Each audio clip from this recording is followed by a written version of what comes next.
राधे राधे दोस्तों, हर हर महादेव। कैसे हैं आप सब? आशा करते हैं आप सभी कुशल मंगल और स्वस्थ होंगे। कर्मकांड बाय आचार्य आशुतोष इस चैनल में आप सभी का स्वागत है। आज के इस वीडियो में हम सभी जानेंगे जीवित पुत्रिका व्रत, जितिया व्रत से संबंधित सभी महत्वपूर्ण बातें। जीवित पुत्रिका व्रत, जितिया व्रत इस बार कब पड़ रही है, व्रत आपको कब करने हैं, खर जितिया इस बार मनाया जाएगा तो खर जितिया के हेतु कौन कौन सी विशेष बातें हैं, पहली बार इस बार क्या यह व्रत उठा सकते हैं या नहीं उठा सकते हैं, कौन कौन सी चीजें कोरा लेनी है और कौन सी ऐसी चीजें होगी जो पहले की आपके पास रहेगी और आपका कार्य हो जाएगा। सभी माताओं बहनों के लिए यह वीडियो विशेष होने वाला है और बड़ा ही अद्भुत वीडियो होने वाला है। समस्त जानकारी आपको, जिनकी सास है वह जितिया व्रत किस प्रकार करेंगे, जिनकी सास नहीं है वह जीवित पुत्रिका व्रत, जितिया व्रत किस प्रकार करना है, उनको बायना किस प्रकार से लेने हैं और बायना किस प्रकार से किनको देने हैं, यह सारी जानकारियां और विधिवत विधि पूजन नियम सहित नहाय खाए से लेकर व्रत पारणा तक की संपूर्ण नियम विधि सभी माताओं बहनों के लिए यह विशेष वीडियो होने वाला है। पूरी वीडियो अवश्य देखें। अगर आपने अभी तक चैनल को सब्सक्राइब नहीं किया है, नए हैं तो सब्सक्राइब कर ले, बेल आइकन को प्रेस कर दें। इस प्रकार की समस्त वीडियो, समस्त जानकारी सबसे पहले प्राप्त करने के लिए आपको नोटिफिकेशन को ऑन कर देना है, घंटी को बजा देना है। इसके बाद इस वीडियो को अगर अच्छा लगे तो सभी तक शेयर करें, लाइक करें और कमेंट में जय माता दी अवश्य लिखें। चलिए विलंब न करते हुए हम सभी पूरी जीवित पुत्रिका व्रत की समस्त बातें इस वीडियो में जानते हैं। तो दोस्तों, सबसे पहले हम आपको बता दें, जीवित पुत्रिका व्रत, जितिया व्रत, यह आश्विन माह के कृष्ण पक्ष की अष्टमी तिथि को यह जितिया व्रत मनाई जाती है।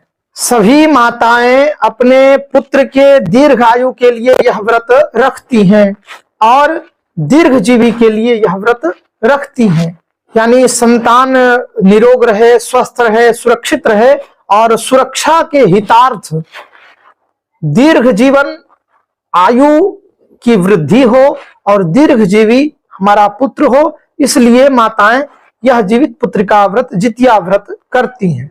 इस बार साल 2025 में जीवित पुत्रिका व्रत, जितिया व्रत 14 सितंबर रविवार के दिन पड़ेगा और व्रत का पारणा जो होगा वह 15 सितंबर सोमवार के दिन व्रत का पारणा किया जाएगा और नहाय खाए 13 सितंबर शनिवार के दिन करेंगे। बहुत सी माताएं बहनें प्रश्न करती हैं कि क्या गुरुजी हमारे पास हमारे पुत्र संतान के रूप में पुत्र तो नहीं है, एक पुत्री है, तो पुत्री के रूप में क्या रख सकते हैं? जी बिल्कुल, संतान की इसमें बात कही गई है तो संतान में पुत्र हो या पुत्री, लेकिन आप जीवित पुत्रिका व्रत रख सकते हैं, इसमें कहीं कोई संशय नहीं है, कहीं कोई समस्या नहीं है, आप व्रत रख सकते हैं। यह व्रत 3 दिवसीय मनाया जाता है। सप्तमी, अष्टमी, नवमी। सप्तमी के दिन हम सब नहाय खाए करते हैं, अष्टमी के दिन व्रत किया जाता है और नवमी के दिन व्रत का पारणा किया जाता है। यह इस प्रकार से 3 दिवसीय व्रत किया जाता है। तीनों दिन का विशेष महत्व है और सबसे विशेष बात यह है कि विधि पूर्वक, नियम पूर्वक यह व्रत किया जाता है। बड़ी ही नियमता से यह व्रत करते हैं। बिहार, झारखंड, मध्य प्रदेश, उत्तर प्रदेश इत्यादि और भी बहुत ऐसे ऐसे राज्य हैं जहां पर यह जीवित पुत्रिका व्रत, जितिया व्रत किया जाता है, जितिया व्रत मनाया जाता है। हर एक क्षेत्र, हर एक गांव, हर एक घर का नियम विधि अलग थोड़ा होता है, लेकिन आपको पूरी वीडियो अवश्य देखनी है। अगर आप पूरी वीडियो देख लेंगे, वीडियो थोड़ी बड़ी होगी लेकिन आपको सब कुछ इस वीडियो में प्राप्त हो जाएगा कि किस प्रकार से आपको व्रत नियम विधि करने हैं, सारी जानकारियां आपको प्राप्त हो जाएगी। इसके बाद अगर आपको पहली बार व्रत उठाना हो तो आप इस बार पहली बार व्रत उठा सकते हैं। इसमें कहीं कोई समस्या नहीं है, कोई दिक्कत नहीं है। इस बार कहते हैं, बहुत ऐसे ऐसे प्रश्न हमारे पास आए हैं, इस बार ऐसा नक्षत्र है कि पहली बार व्रत नहीं उठा सकते हैं, क्यों उठाएं? इस बार पहली बार आप व्रत उठा सकते हैं, जीवित पुत्र का व्रत कर सकते हैं। इसमें कहीं कोई संशय नहीं है, कहीं कोई समस्या नहीं है, कोई मलेमास नहीं है, कोई नक्षत्र दोष, कहीं कोई दिक्कत है ही नहीं, इसमें कोई संशय नहीं है। चलिए अब जान लेते हैं नहाए खाए से व्रत पारण तक की संपूर्ण नियम विधि। देखिए, नहाए खाए शनिवार पड़ेगा, तो शनिवार को किस प्रकार से स्नान आपको करने हैं। शनिवार को बाल नहीं धोते हैं, तो देखिए वार से बड़ा त्योहार होता है, तो इस बार साल 2025 में नहाए खाए आपको शनिवार के दिन ही आपको स्नान करने हैं, बाल धोने हैं, इसमें कहीं कोई समस्या नहीं है।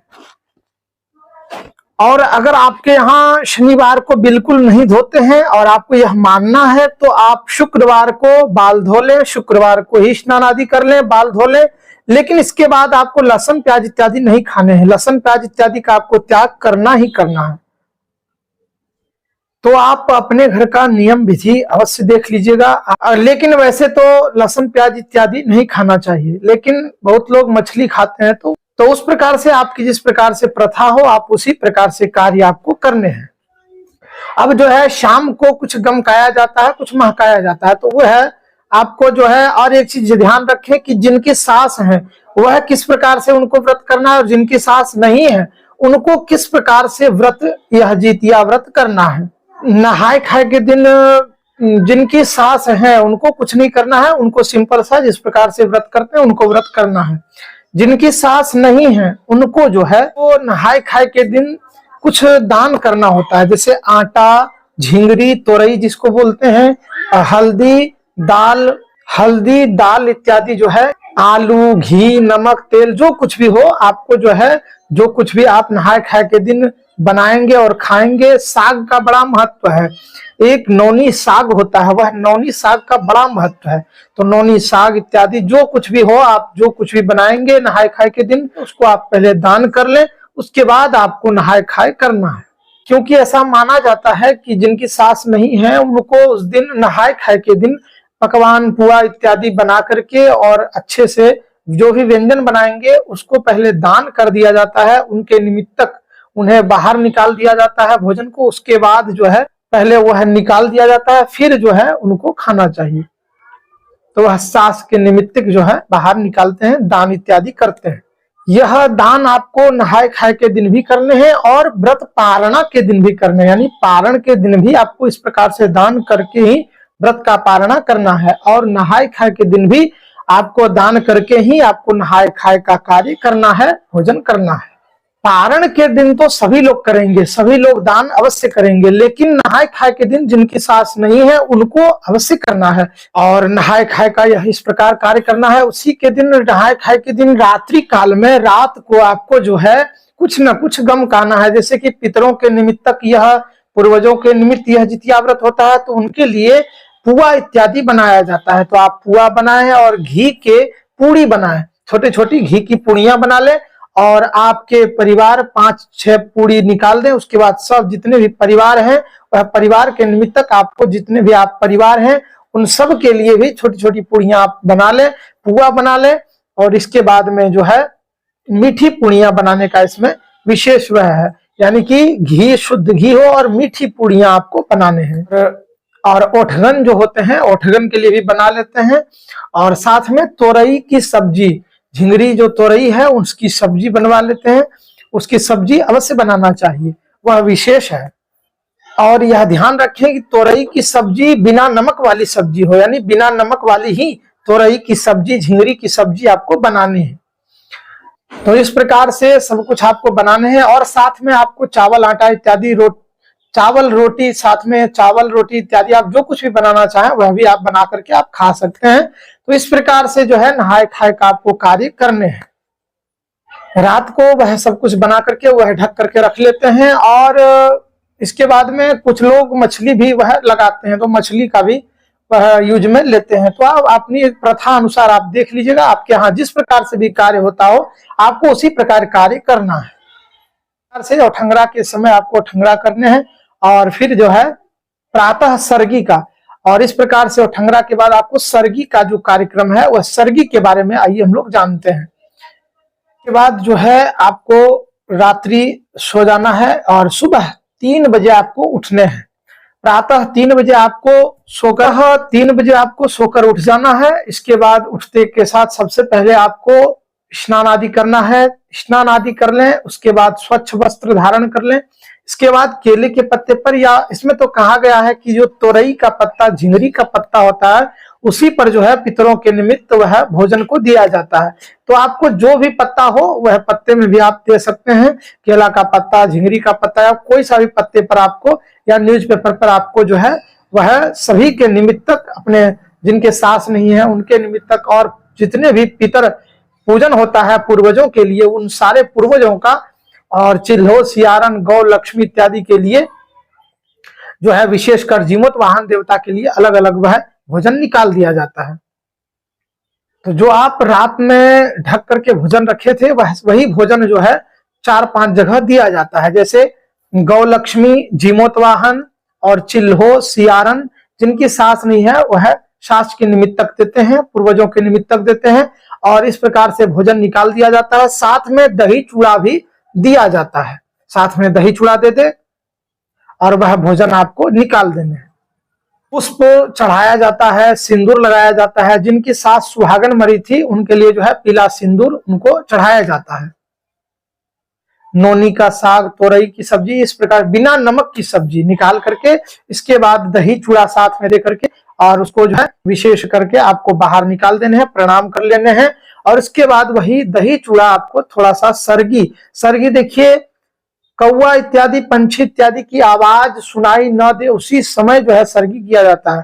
तो उसी समय आपको 3 बजे ही, सुबह के भोर में 3 बजे ही आपको यह सब कुछ निकालने के बाद आप जो है सरगी भी कर लेंगे। सरगी आपको कर लेना है। तो आप दही चूड़ा सबसे पहले मुंह में ले लें, उसके बाद जो है सरगी की ठंडी चीजें, नींबू शरबत इत्यादि आप ले लें, ORS इत्यादि ले लें। आपको जो है अगर सरगी के निमित्तक आप कुछ ठंडी चीजें अगर लेना चाहें तो विशेष करके आप वह ले सकते हैं। ओठगन जो दीजिएगा वह ओठगन में 2-3 पूड़ी आपको अपने परिवार में, जैसे अपने पुत्र के लिए, अपनी पुत्रियों के लिए और अपने पति के लिए अवश्य उनको निकालने, उनको दे दें। इसके बाद वह भोजन को जो है आपको छत पे या फिर ऐसे जगह पर आपको रखने हैं ताकि कौवा, चिड़िया इत्यादि वह भोजन कर ले। थोड़ा सरगी में थोड़ा चीजें लें, ज्यादा विशेष ऑयली चीजें न लें, ज्यादा इस प्रकार की चीजें न लें कि समस्या हो व्रत के दौरान। आपको व्रत के सुबह में सूर्योदय से आपका व्रत शुरू होगा, तो उससे पहले आपको यह सारे कार्य कर लेने हैं। सूर्योदय जब हो तो आप पुनः स्नान आदि करें, दैनिक पूजन करें, और उसके बाद जो है आपको व्रत का संकल्प लेना है।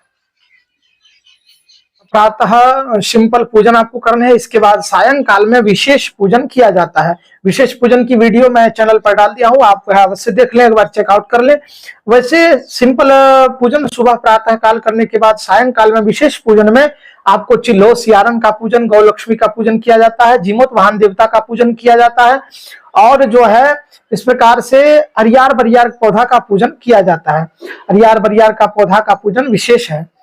चिल्हो, सियारन, गौ लक्ष्मी और जीमूत वाहन देवता की मिट्टी से एक आकृति एक बना करके उसके बाद उसी की पूजा की जाती है। उसके बाद अरियार बरियार की पूजा अवश्य करें। अरियार बरियार पौधा की पूजा अवश्य करनी चाहिए। तो जिस प्रकार से भी आपका पूजन, जिस तरह रीति रिवाज हो, उसी प्रकार से आपको पूजन का कार्य करना है। अब जो है व्रतों में सबसे अधिक कठिन व्रत है जीवित पुत्रिका व्रत। यह बड़ा ही अद्भुत व्रत है, बड़ा ही विशेष व्रत है। इसमें संतान की प्राप्ति के लिए ही यह व्रत किया जाता है। खर जितिया कहा गया है। खर जितिया का मतलब यह हुआ कि व्रत का पारण आप जितना लेट समय से करें उतना ही अच्छा है। खर जितिया इसे कहा गया है, और इस बार रविवार को यह व्रत पड़ रहा है, तो इससे भी और भी अधिक इस व्रत की महत्ता बढ़ जाती है, इसलिए खर जितिया विशेष है। व्रत के दिन सायंकाल में विशेष पूजन इस प्रकार से आपको करने हैं। व्रत के दिन जितिया जो है नहीं पढ़ाया जाता है। व्रत के अगले दिन व्रत का पारणा जब करेंगे आप, तो उसी समय आपको अपने जितने भी पुत्र आपके हों, पुत्री हों, तो उनके नाम से जो है वह जितिया उनके नाम से वहां चढ़ा करके उसके बाद उनको पहनाया जाता है। वह जितिया आप उनको पहना दें। और एक चीज है कि जिनकी सास नहीं है वह खरी और तेल से व्रत के दिन जो है स्नान करती हैं और खरी तेल चढ़ाती हैं। तो जिनकी सास नहीं है वह खरी और तेल अवश्य वह चढ़ा दें। खरी तेल लगा करके आपको स्नान करने हैं। अब जो है इसके बाद व्रत के पारणा के दिन आपको जो है स्नान आदि करके सुबह भोर भोर में दैनिक पूजन करें। सुबह स्नान आदि दैनिक पूजन करके इसके बाद आप दान में देवें। जिस प्रकार से आप यह पारणा के दिन दान सब लोग दे सकते हैं, जिनकी सास है वह भी, जिनकी सास नहीं है वह भी, यानी दोनों लोग के लिए वह भी बराबर है, विशेष है। सब कुछ दान करने के बाद आपको व्रत का पारणा करना